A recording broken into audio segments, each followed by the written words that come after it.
You are listening to Julia's Trucking Cafe News Hour. Welcome to Julia's Trucking Cafe Trucking News Hour. Thank you so much for joining me. As always, I have lots of news to get to, so let's get right to it. In our top story, a crash leaves a truck and its trailer teetering on opposite sides of the bridge. I'll be discussing that later in the show. But first, a possible turn-up is thrown from an overpass and smashes into a semi's windshield. When I say a possible turn-up, they don't know for sure because it pretty well obliterated it, but it was purple in color. This story happened in Illinois. Now, if you see me, look, I want to explain that you see a different background behind me. I'm at my home office. I'm trying to make this a studio. So you will see, this background when I am not in the truck and I'm at home. When I'm in the truck, you will see my, sleeper and this kind of thing, the same gray background that you've been seeing in previous videos. So I'm trying out some new things. Eventually I'll be getting off the road, so I'm trying to get this set up. So it's mainly like a little pilot, a demo kind of show right now. These couple of episodes that I'm going to be doing here over this weekend. My eyes will be shifting back and forth because I don't have a monitor right in front of me to access the articles and refresh my memory on what I'm talking about, because I talk about 20 different articles every show. So my eyes are going to be darting off to the side a little bit because I'll be looking at the article off my iPad, which is off to the side of the camera. So I apologize about that, but the glare kind of helps hide that a little bit. But anyway, back to the news. Illinois police are investigating a report of an item believed to be a large turnip that was thrown at a semi from an overpass in Linden, Illinois on May 18th around 12:15 a.m. Truck driver Scott Coyle was eastbound on Interstate 88 when someone threw an object off the Yorktown Road overpass at his truck. Quote, thankfully, as a truck driver, he said he tends to be more aware of his surroundings than the typical commuter. So as he approached, he noticed a figure in the darkness, and his initial reaction was thinking about those who've had their lives ended or altered by people throwing rocks off of overpasses. But he resigned himself to believing that it was just a sign, only for that to change a split second later, end quote. Coyle wrote this in a social media post, warning other truck drivers to use caution in that area. The object struck Coyle's truck, cracking the windshield, damn near obliterating it. Coyle was able to pull off of the interstate at the next exit and call police. When officers from the Whiteside County Sheriff's Office arrived, they saw that the debris left over from the thrown object was purple and said that it was a possible turnip that had been thrown at his windshield. Coyle wasn't injured in the incident. Anyone who has any information related to this incident is asked to contact Crime Stoppers line at 815-625-7867. Again, that's 815-625-7867. This is not the first time that an unusual food item has done significant damage to a semi-truck. A bag of spaghetti and meatballs thrown at a UPS truck in Wayne County, Indiana in May of 2017 caused serious damage to the cab of the truck. I would be thinking that would be frozen, of course. And in our next story, if you remember a couple episodes back, I was talking about the tanker that laid it over that was hauling jet fuel, and the driver escaped from the truck before it exploded, but he had such severe degree burns that he later died from his injuries at the hospital. Well, 3 months after that tanker explosion in Indianapolis, repairs are nearly complete on that exit. The Indiana Department of Transportation says that crews are almost finished with road repairs in the wake of that tanker crash and explosion that happened in February. Indiana says that I-465 southbound to I-70 eastbound ramp is currently closed as road crews make final repairs, but it should be opened at the time of this recording. It was set to open the end of May. The ramp was damaged, as I mentioned, back in February 2020, just to refresh your memory, when a 59-year-old truck driver, Jeffrey Denman, struck a guardrail while hauling 4,000 gallons of jet fuel. The tanker truck overturned and a massive explosion ensued. The driver of the semi was pulled out by a Good Samaritan. And this was a very extensive cleanup. Denman was able to make it out of the truck with the help of the Good Samaritan, but he suffered severe burns and later passed away at the hospital. And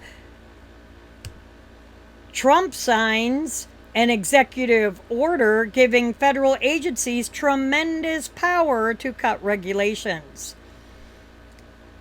On Tuesday, President Trump signed an executive order, and this was back in May, intended to speed economic recovery by cutting unnecessary regulations. During a cabinet meeting, Trump signed an executive order instructing federal agencies to slash all, quote, unnecessary regulations that impede economic recovery, end quote.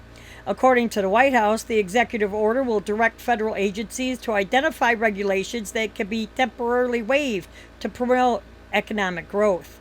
The order then asked the agencies to determine whether any of the hundreds of regulations that were previously suspended due to the virus could be suspended permanently. Trump said, quote, I'm directing agencies to review the hundreds of regulations we've already suspended in response to the virus and make these suspensions permanent where possible, end quote. Moments before Trump signed the order, he addressed U.S. Secretary of Transportation Elaine Chao directly. He said, quote, Elaine, you could do things that nobody else would believe in your Department of Transportation, so good luck. I'm signing this. It gives you tremendous power to cut regulations, end quote. Do you think he was just hinting to her just a little bit? Guess what? She didn't take the hint. Fox News, she's too busy worried about her stakeholders and all the big companies kissing their butt. Fox News reports that more than 600 regulations are up for review under the executive order. Quote, if a bureaucratic rule needs to be suspended during a time of crisis to help the American people, we should ask ourselves if it makes sense to keep it at all, said Acting Office of Management and Budget Director Russ Voigt. Explained, the FMCSA suspended hours of service regs for truckers hauling certain supplies in all 50 states shortly after Trump declared the virus to be a national emergency back in March. The hours of service waiver has been extended twice. It was extended to June 14th. Now it's also been extended again to July 14th, but food is not part of it. It is livestock hauling, feed hauling, and still medical supplies and medical personnel. But food is not part of it. I guess food isn't an essential anymore. So, and in other news, Uber Freight is wondering what's going to happen with their major losses and major layoffs. Uber is reportedly reevaluating its trucking operations after steep financial losses and thousands of layoffs amid the coronavirus crisis. Uber recently announced that they would lay off 3,000 employees and shutter 45 offices or close down 45 offices in an effort to cut costs as the company has seen an 80% reduction in demand for ride-hailing services by the virus. The news of the layoffs come only a couple of weeks after Uber announced an initial 3,700 worker layoff. The 6,700 layoff workers make up about a quarter of Uber's global workforce. These job cuts are expected to save Uber $1 billion per year. In the wake of the layoffs, digital brokerage company Uber Freight is under reevaluation by parent company Uber as the company considers the viability of non-core businesses, according to a report from the Wall Street Journal. Uber Freight lost $81 million in the last 3 months of 2019 and $64 million in the first quarter of 2020, the first 3 months. Uber says that they remain committed to growing the Uber freight business involving the freight industry and supporting our partners. Yeah, so you could cut rates. Carriers and shippers alike. Today's news does not impact our product roadmap or our ability to provide best-in-class service to our customers, end quote. They always have to say that kind of stuff. When you're out here long enough like I am, they always have to say that kind of stuff. And OOIDA asks the FMCSA for immediate action against unscrupulous brokers. Excuse me. OOIDA, Owner-Operator Independent Drivers Association, filed a petition asking for federal action to increase broker transparency, protect small business truckers. On May 19th, OOIDA sent a letter to U.S. Department of Transportation Secretary Elaine Chao and Federal Motor Carrier Safety Administration Acting Administrator Jim Mullen requesting, quote, immediate action to prevent the evasion of federal regulations by unscrupulous brokers, end quote. Quote, with freight rates reaching historic lows, small business truckers are struggling. Many have expressed frustration about the lack of transparency between brokers and motor carriers. The problem is that regulations designed to provide transparency are routinely evaded by brokers or simply not enforced by DOT, OOIDA writes. While there are currently regulations in place that require brokers to maintain detailed transaction records and to make those records available to motor carriers on request, OOIDA says that brokers often find ways of circumventing these requirements. OOIDA says that brokers require carriers to sign contracts waiving these requirements so frequently that truckers often have no other choice if they want to haul a brokered load. In the May 19th petition, OOIDA asked for two specific regulatory actions to increase broker transparency.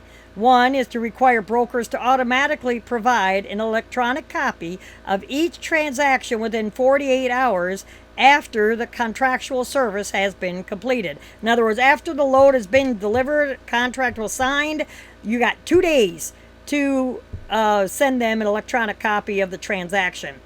And number two, explicitly prohibit brokers from including any provision in those contracts where it requires a carrier to waive their rights to access those records. OOIDA also asked the FMCSA to more aggressively enforce Commercial Federal Regulation Code Section 371.3 with the use of a structured fine system to punish non-compliance along with the revocation of authority for brokers who repeatedly fail to comply. Quote, brokers have been deliberately skirting federal transparency regulations for decades, said Tom Spencer, president and CEO of OOIDA. Quote, we certainly don't think exempting yourself from federal regulations is legal, but this is precisely what is happening. It has to stop, end quote. OOIDA also petitioned Congress for action on the issue of broker transparency in a May 6th letter.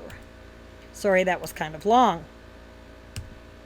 And in other news, the truckers that were protesting up in D.C. finally get their White House meeting. After nearly 3 weeks of demonstrating in D.C., a group of truckers finally met with the White House officials to ask for federal help in their fight against cheap freight. On May 20th, Jim Mullen, acting director of FMCSA, and Mark Meadows, White House Chief of Staff, hosted trucking representatives Mike Landis and Sergey C.J. Carmen at a White House meeting. Landis represents United States Transportation Alliance. That's it.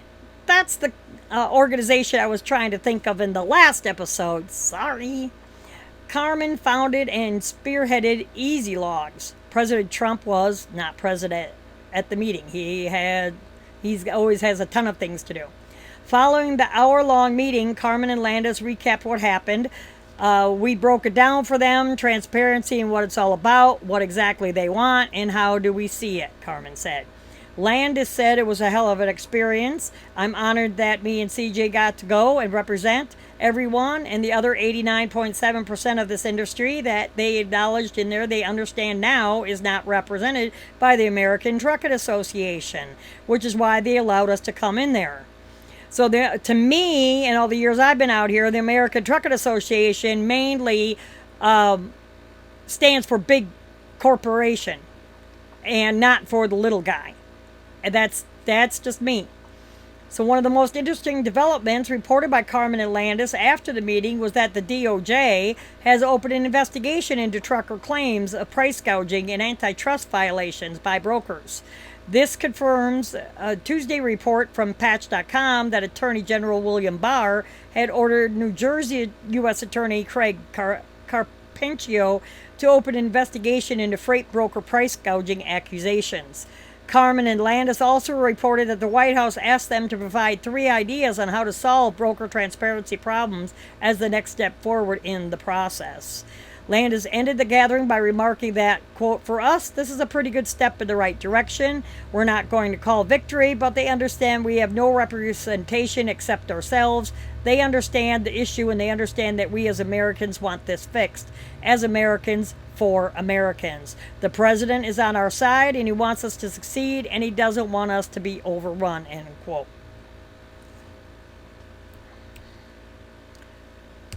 And pickup trucks are trying to haul a single wide and end up dropping a drive shaft and everything else. A pickup truck driver and his buddies attempt a little do-it-yourself heavy haul into Oklahoma, which doesn't go very well. A Facebook user was on hand to chronicle the move that really is to be seen to believe. And the video is in the bottom of this article that you'll find in the show notes on the website at juliastruckercafe.com. Quote, "A Cummins towing the longest single wide I've ever seen is hauling butt at first, but gets stuck on a turn and drops his drive shaft. Then the redneck A-team comes to the rescue. If you don't know what the A-team was, you need to Google it or else search for it on YouTube. It's pretty funny. A first-generation Ram, a Bronco, and a Grand Cherokee.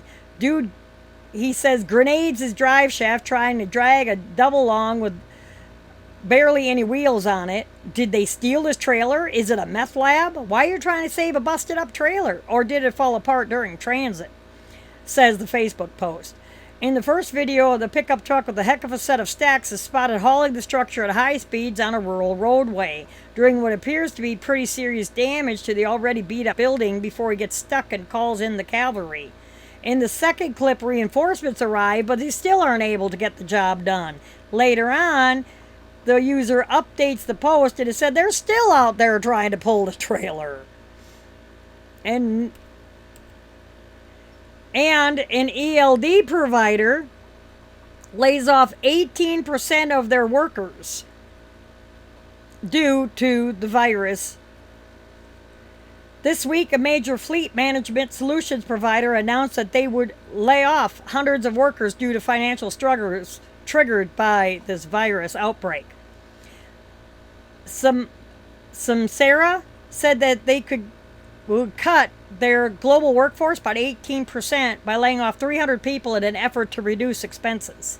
Quote, "This was a painful decision that affects our colleagues and friends, and we're doing everything we can to support those who were impacted, including severance pay, coaching, outplacement services, and health care coverage for the rest of the year," said the CEO.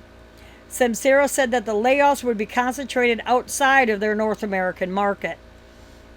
It said that the virus crisis is the most significant economic event in the past 100 years. Samsara also said that they had raised $400 million in equity financing to prepare the company to weather the economic crisis, bringing the company's total amount of cash on hand to $600 million. San Francisco-based headquartered Samsara was founded in 2015 and provides a variety of fleet management tools, including GPS tracking, ELD solutions, and dash cam systems. This is not the first ELD provider to be hit hard by economic conditions during the virus. Roadlog ELD announced that they were permanently discontinuing service, as I mentioned in previous episode. And now it would be a good time to take a short drivers break. We all know what it's like to be at a shipper's or receiver's and have to wait to be loaded for hours on end. Am I right? Especially produce coolers and paper mills. That's why you need to be prepared with extra food in your truck. My Patriot Supply helps you stay prepared. Now, it's not what you may be thinking. My Patriot Supply is delicious emergency food. They have food kits that are good up to 25 years, and they come in a slim light tote that you can easily store in your food pantry or under your bunk. I could speak from experience after living through Hurricane Katrina. We were without power for 10 days, my mother and my son and I. And if it weren't for the MREs that were flown into us, we wouldn't have had any food. 4 60-foot pine trees broke in half during that storm and landed across my driveway, landlocking me in, so I couldn't get out for food. And there were 4-mile gas lines then. That's when My Patriot Supply emergency food would have come in real handy. If I knew then what I know now about My Patriot Supply, I would have definitely had some of this food stockpiled in my pantry. Now for limited time, you could get a 1-week food supply in a handy and neat looking ammo can. And they even offer gluten-free food for just under $100. All you have to do to get yours today is go to my website at juliastrucketcafe.com, go along the toolbar, and you'll see the emergency food supply tab. Click on that, scroll down, and click on any of the images that you see to find out more information. You need to be prepared, and it's important to stay well stocked in your truck. You insure your car, you buy health insurance, vision and dental. Now, why not buy food insurance? Stay prepared for anything that happens. Get yours today. Go to juliastrucketcafe.com, click on the emergency food supply tab, and order yours. Welcome back to Julia's Trucket Cafe. So let's continue with the news. And here's our top story. This crash leaves a truck and a trailer teetering on opposite sides of a bridge. A violent crash dismantled the semi-truck that left it poised to plunge off a West Virginia bridge. This occurred on May 20th at 11 a.m. on I-64 bridge between Dunbar and South Charleston, West Virginia. Authorities say that the single vehicle crash occurred in the westbound lanes of I-64 near mile marker 53. Following the crash, the truck came to a stop with part of the cab hanging off of one side of the bridge and the trailer partially hanging off of the other. There's no official word on the injuries, and this is a developing story. And a truck driver caught with $2 million in cash is sentenced to 8 years for cocaine distribution. A California-based trucker was sentenced to federal prison after he pled guilty to charges related to cocaine distribution. On May 21st, 73-year-old Mr. Rodarte was sentenced to 8 years in federal prison, according to the U.S. Attorney's Office for the Eastern District of North Carolina. On September 2019, Rodarte pled guilty to charges of possession with intent to distribute 5 kilos or more of cocaine, aiding and abetting. Authorities say that agents with the DEA observed Rodarte drive his semi-truck to a home that was under investigation in North Carolina. At that house, Rodarte was allegedly seen meeting with individuals who unloaded duffel bags from his sleeper of the truck. Rodarte then left the home and drove a semi to a nearby truck stop on Highway 903 outside of Halifax. When investigators came upon Rodarte's truck at the truck stop and knocked on his door to question him, he reportedly gave them inconsistent answers and denied stopping off at that residence in North Carolina. Law enforcement officers then executed a search warrant of the house, where they located 2 men and discovered that the duffel bags were concealed in a bedroom closet that contained 80 kilos of cocaine. When investigators searched Rodarte's truck, they found $2,055,141 in cash in a hidden compartment. Rodarte reportedly later admitted to transporting the cocaine and said that he had previously done so at least 5 other times. The 2 other men pled guilty last fall to charges of possession with intent to distribute 5 kilos or more of cocaine, aiding and abetting, and they are scheduled for sentencing in June of 2020. Authorities in Halifax County call this the largest drug seizure in their county's history.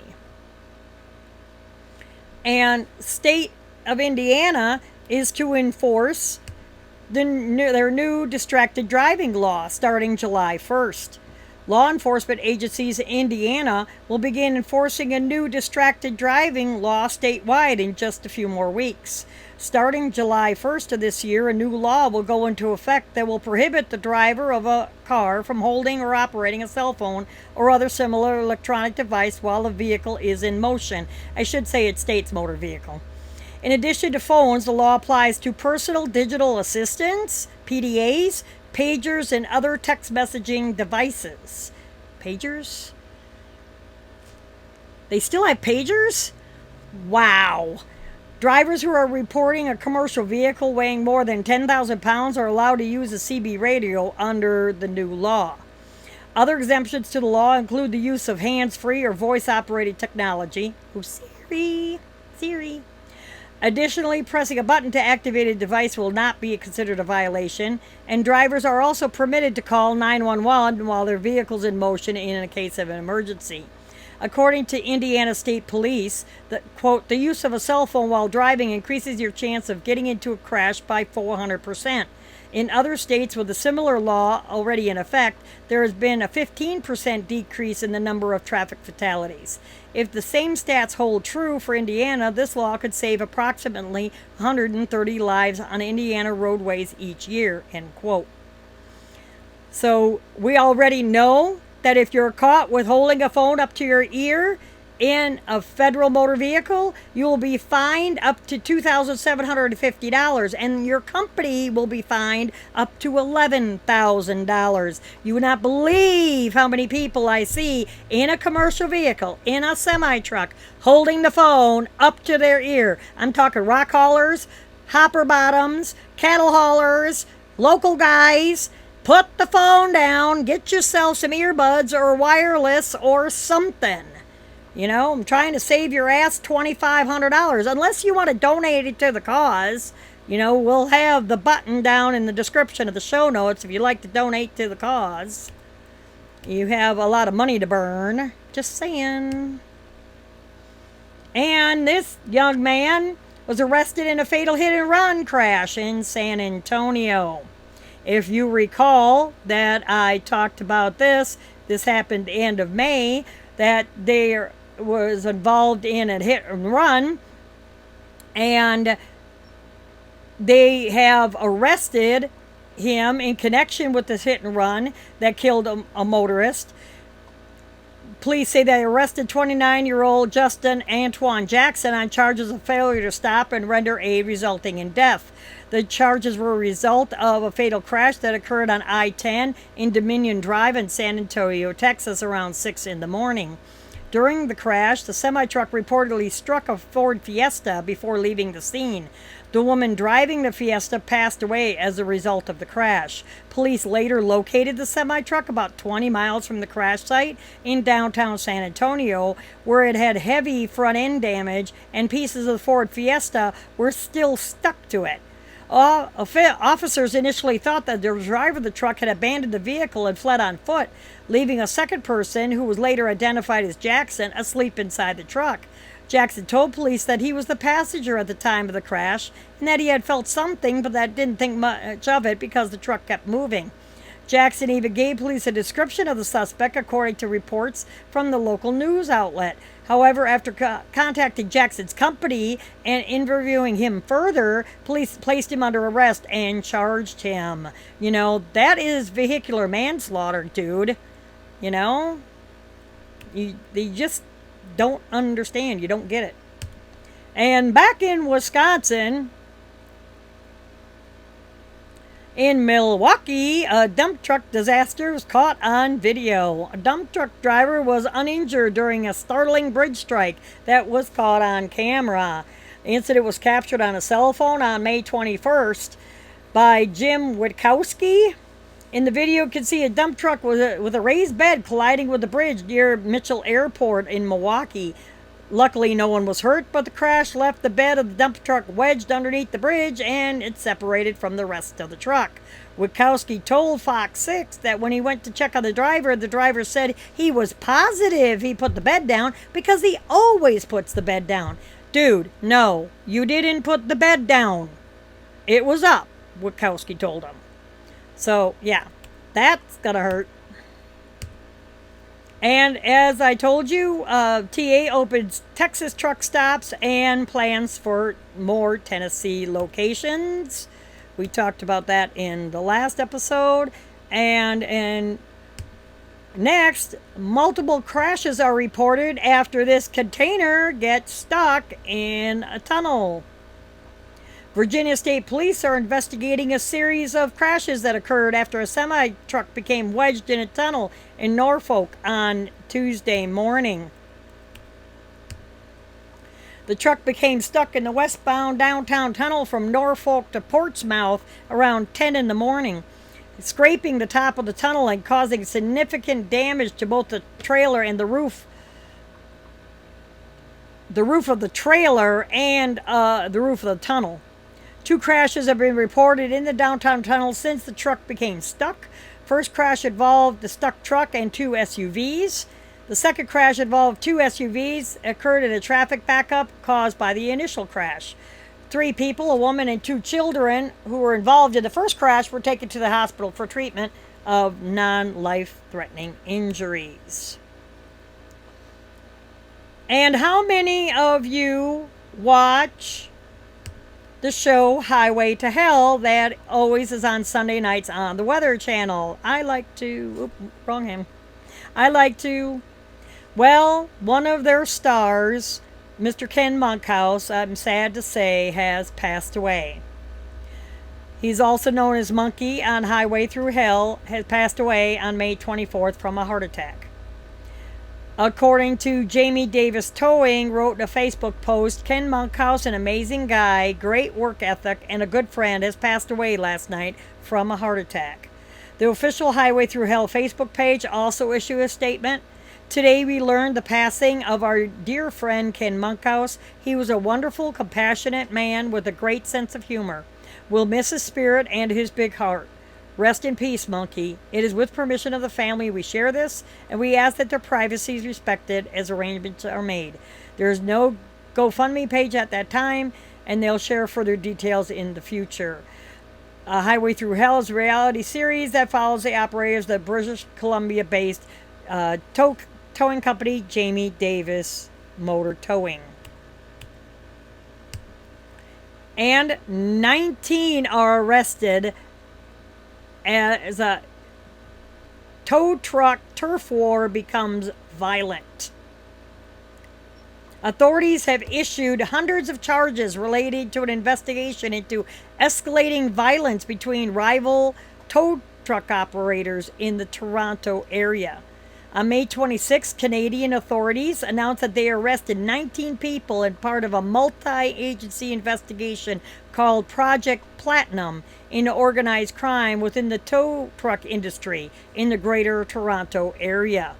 Among hundreds of charges issued as a result of Project Platinum were first-degree homicide charges connected to the shooting death of a tow truck driver in 2018. Police say that 4 drivers have been killed and over 30 tow trucks have been burned in connection with the turf war in the past 3 years. Quote, we allege that the competition for control of the tow market has resulted in murders, attempted murders, shootings, assaults, arsons, threats, and property damage, said York Regional Police Superintendent Mike Slack. Slack says the lack of regulation within the industry in the Toronto area opened the door for organized crime. The investigation revealed that Paramount Towing, which is owned and operated by Alexander something or other, along with other rival towing groups, have been involved in defrauding insurance companies with vehicles involved in collisions and staged collisions. The companies partnered with auto repair shops as well as car and truck rental companies to carry out their frauds. Insurance companies work to mitigate the fraud and additional costs to the consumer and actively pursue legal action against various tow companies.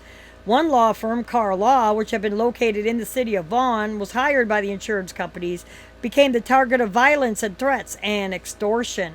Authorities listed the following items seized as part of this Project Platinum: 11 tow trucks, 16 handguns, 13 shotguns, 9 rifles, 1 machine gun, 1 air pistol converted to a .22 caliber pistol, 1 sawed-off shotgun, 3 high-capacity drum magazines, thousands of rounds of ammunition, 2 conductive energy weapons, brass knuckles, I'm thinking tasers, 2 conductive energy weapons, probably tasers, that's my guess, 5 kilos of fentanyl, 1.5 kilos of cocaine, 1.25 kilo of crystal meth, 1.5 kilo of cannabis, and more than $500,000 in cash.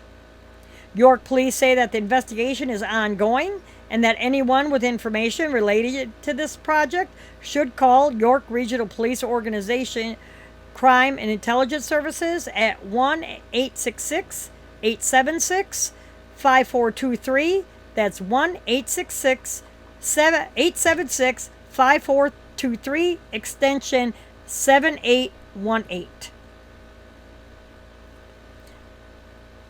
If you enjoy the show and would like to support me, the links to do so are in the description below. You'd either make a monthly or a one-time donation. I would greatly appreciate it. Please subscribe. Just hit the subscribe button. It doesn't cost you anything. It's completely free. And I greatly, greatly appreciate all of you who tune in each and every week to watch me here on the cafe. And if you're new to the cafe and would like to check us out, I have a link at the bottom of the website where you could go to juliastruckercafe.com, click on the cafe menu, and scroll through it and check the menu out. Also, if you wouldn't mind, please sign up to our email list at juliastruckercafe.com/newsletter. I can email you. I will email you all of the show notes right to your inbox. This way you don't have to keep hunting around at the website to find the articles that I talk about in each and every episode. And if I have new things going on, new specials or surprises or giveaways or anything like that, if you're a member of the mailing list, I will make sure that you have priority in finding out what's new and what's going on with this, in the show, I should say. Before I forget, please feel free to comment and leave a comment at the bottom of any of the episodes. I read in each and every one. If you would like to email me, my email is info@juliastruckercafe.com. Thank you so much for tuning in, and until...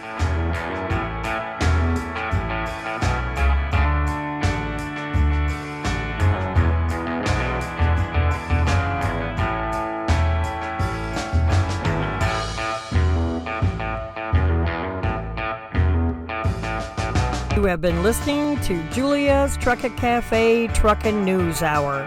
Check us out on Facebook and Twitter. Take care. Have a blessed day.